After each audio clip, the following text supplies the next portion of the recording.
कि पूरा देश, पूरा बिहार सब उन्हीं के पीछे पड़ा। आखिर है कौन, क्यों? ये हम लोगों के शासनकाल में ही हो सकता है, आरजेडी के शासनकाल में नहीं हो सकता। वो लोग घोटाले में लिप्त हैं और बिहार की जनता बखूबी इसको जानती है। देखिए, आचार संहिता का उल्लंघन है। अभी रोहिणी आचार्य जी जिस तरह से बिहार की पूर्व मुख्यमंत्री अपनी माता जी की सिक्योरिटी लेकर चल रही है, ये कानूनन अपराध है।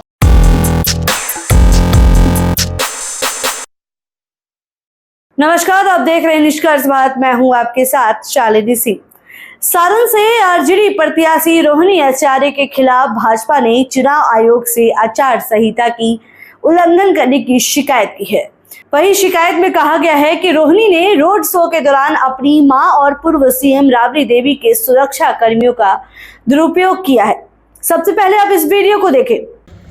भारतीय जनता पार्टी ने सारण से राजद की कैंडिडेट रोहिणी आचार्य के खिलाफ शिकायत की है इलेक्शन कमीशन में। हमारे पास जानकारी है कि रोहिणी आचार्य जी अपने रोड शो के दौरान अपनी माता जी पूर्व मुख्यमंत्री राबड़ी देवी जी के सिक्योरिटी को साथ लेकर चल रही थी, जो कि आचार संहिता का उल्लंघन है। हम इलेक्शन कमीशन से ये निवेदन करते हैं कि इस पे जांच करें और जांच के बाद उचित कार्रवाई करें।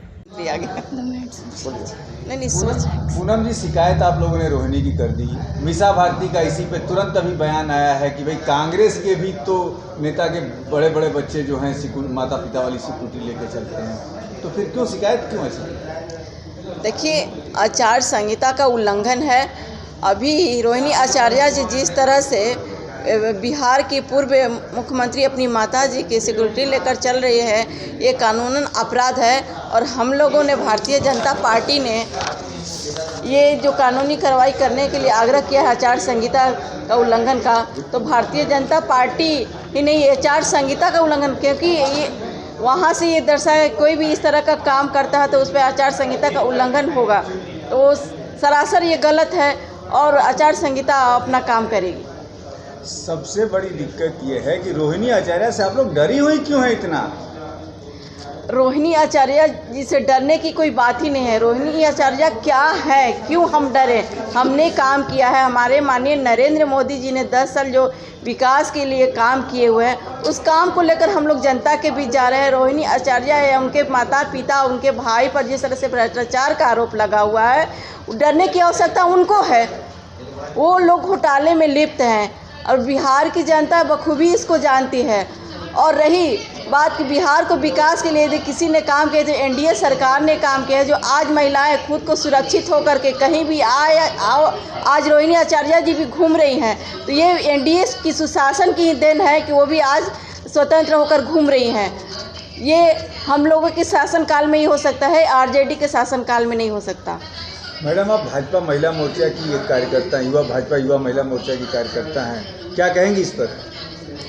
जी देखिए, बस ये एफआईआर करके आप लोग दबाना चाहती हैं? नहीं, देखिए, चीज़ों को रखने का एक तरीका होता है, एक प्रोटोकॉल होता है जो कि हम सभी लोग फॉलो कर रहे हैं। जो कि इस देश में आदर्श आचार संहिता लागू है, वो हर किसी पर लागू होता है। वो हर किसी की जिम्मेदारी है कि उसका जिम्मेदारी से पालन भी किया जाए।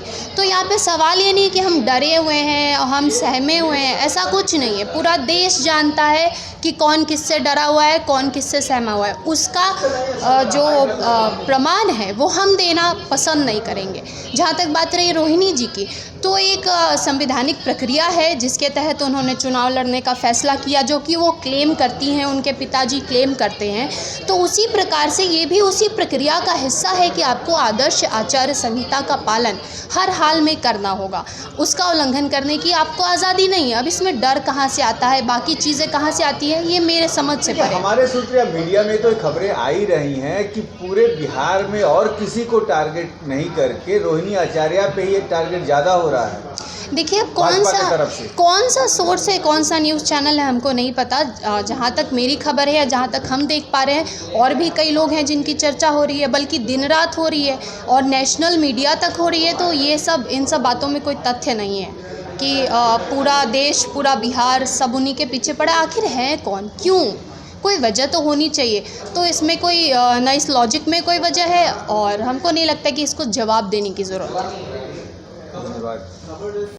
वहीं इस मामले पर बीजेपी प्रवक्ता कुंतल कृष्ण का कहना है कि लालू परिवार में नियमों को ताक पर रख करके काम करने की प्रक्रिया हमेशा से रही है। रोहिणी आचार्य ने अपने सारे आदर्श सिंगापुर में ही छोड़ दिया है। पूर्व सीएम राबड़ी देवी के 27 सुरक्षा कर्मियों में से 19 को रोहिणी ने अपने साथ लगाया है। यह नियमों का घोर अवहेलना है। बता दें कि लालू यादव की विरासत वाली सीट रही सारण लोकसभा चुनाव में फिर हॉट सीट बन गई है।